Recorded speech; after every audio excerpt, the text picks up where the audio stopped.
The Phantom Ship of Ravenscove, Diary entry, September 22, 1891.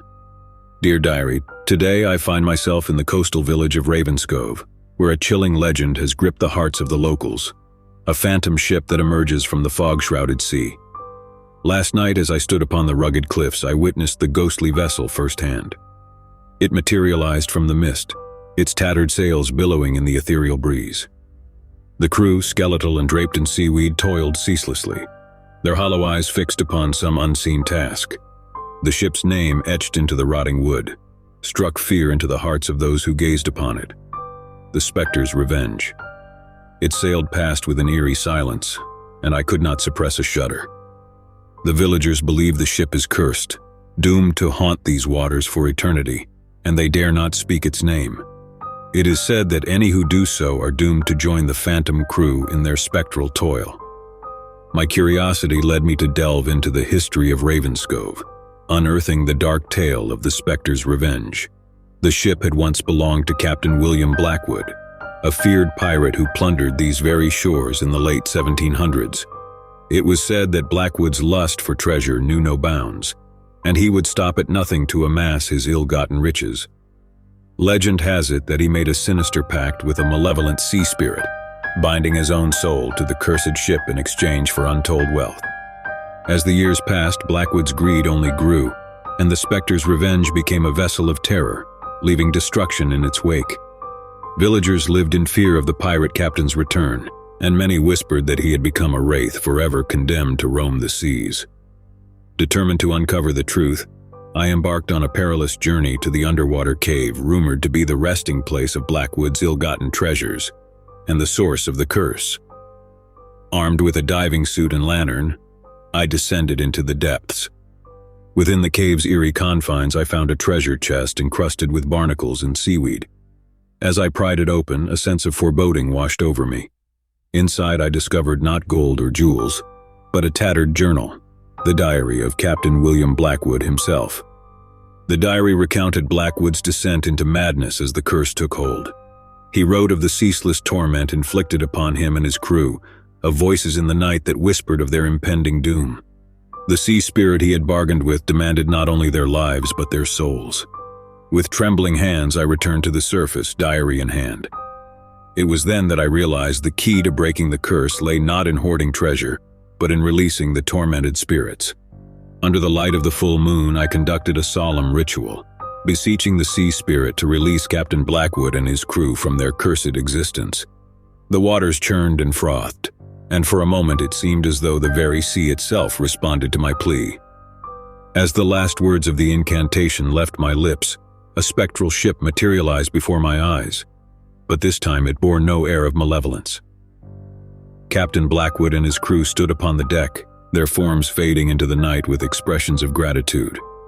The Spectre's Revenge vanished into the mist, leaving Ravenscove's shores forever. The village, once plagued by fear, now thrived, and the curse that had haunted it for generations was finally broken. The Diary of the Holloway House. Diary entry, December 10, 1887. Dear Diary, I write to you from the Holloway House, a grand estate that has stood for generations on the outskirts of London. My curiosity led me to this secluded mansion, where I now find myself ensnared in a web of darkness and despair. The mansion's halls are lined with portraits of long-dead ancestors, their eyes following my every move. But it is the diary I discovered in the library that chills me to the bone. The diary belonged to Sarah Holloway, a woman who lived here in the late 1800s. Her entries speak of a malevolent presence that haunts the house, a shadowy figure that whispers to her in the dead of night, promising power and wealth in exchange for her soul. Sarah's words are filled with dread as she recounts the entity's relentless pursuit. She writes of seeing it in the mirrors, its eyes like burning coals, and hearing its raspy voice in the corridors, urging her to fulfill its sinister pact. The diary ends abruptly, and I cannot help but wonder what became of Sarah Holloway.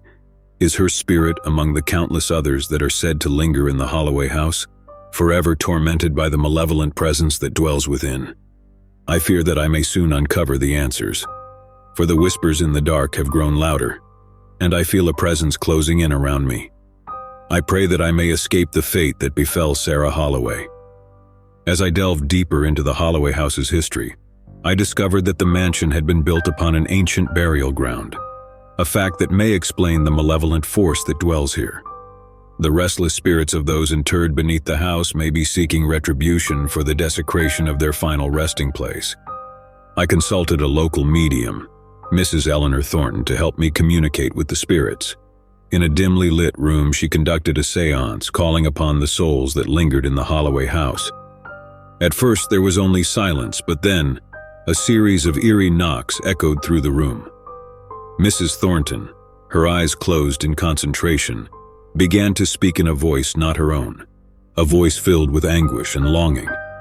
The spirit identified itself as Sarah Holloway, and it spoke of the torment it had endured for decades. It yearned for release, to find peace in the afterlife. With tears in her eyes, Mrs. Thornton implored the spirit to trust us and follow the light to the other side.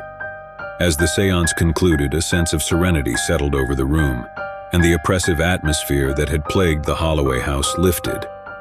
The malevolent presence was gone, and it seemed that Sarah Holloway and the other restless spirits had finally found the peace they had sought for so long. The Holloway house, once a place of darkness, was transformed into a haven of tranquility. The portraits lining the walls no longer bore witness to suffering, and the mansion's long, dark history was rewritten with a happier ending. The Curse of the Silver Locket. Diary entry, June 3, 1899. Dear Diary, as I sit by the flickering candlelight, I am filled with an overwhelming sense of dread. It is with a heavy heart that I recount the events of the past weeks, a curse that has plagued my family for generations. The curse is tied to a silver locket, an heirloom that has been passed down through the years. It is said to hold a dark power, one that grants riches but exacts a terrible price. My great-grandmother, Eliza, was the first to bear the locket. She found it in the attic of our ancestral home and in her greed could not resist its allure. She wore it day and night, her once gentle demeanor twisted by a thirst for wealth. Soon, tragedy befell our family. Eliza's husband vanished without a trace, and her children suffered terrible misfortunes. It was as if the locket fed upon their suffering. Generations have passed, and now I am the keeper of the cursed locket. I can feel its malevolence, a force that compels me to wear it despite the knowledge of its consequences. Already I have seen signs of the curse's return. My beloved cat disappeared without a trace, and the crops in our fields withered overnight. I can no longer deny that the locket is exacting its toll once more. I have made the decision to rid our family of this cursed heirloom, to break the cycle of suffering that has plagued us for so long.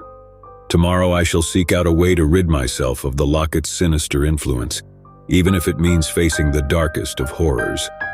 May my actions spare future generations from the torment of the silver locket's curse. As I delved deeper into the lore surrounding the locket, I uncovered a grim ritual that had been passed down through the generations of my family. A ritual meant to sever the locket's connection to our bloodline. It was a dangerous undertaking, but I was willing to take the risk to end the curse. The ritual required me to venture into the heart of a long-forgotten forest on the outskirts of our estate. With the locket clasped tightly in my hand, I followed the ancient instructions, reciting incantations under the light of the full moon. As I completed the final chant, the forest around me came alive with an eerie energy. The ground trembled and the trees seemed to sway in time with my words. It was as if nature itself was responding to the desperate plea of my family to be free of the locket's curse. A blinding light enveloped me and I felt an intense surge of pain as the locket's hold on me was severed. With a final burst of energy, I hurled the locket deep into the heart of the forest, watching as it disappeared into the underbrush. The forest fell silent, and I knew that the curse had been broken. I returned to our family home, exhausted but relieved, knowing that I had sacrificed the locket to spare future generations from its malevolent influence. As I write these final words, I am filled with a sense of closure and hope.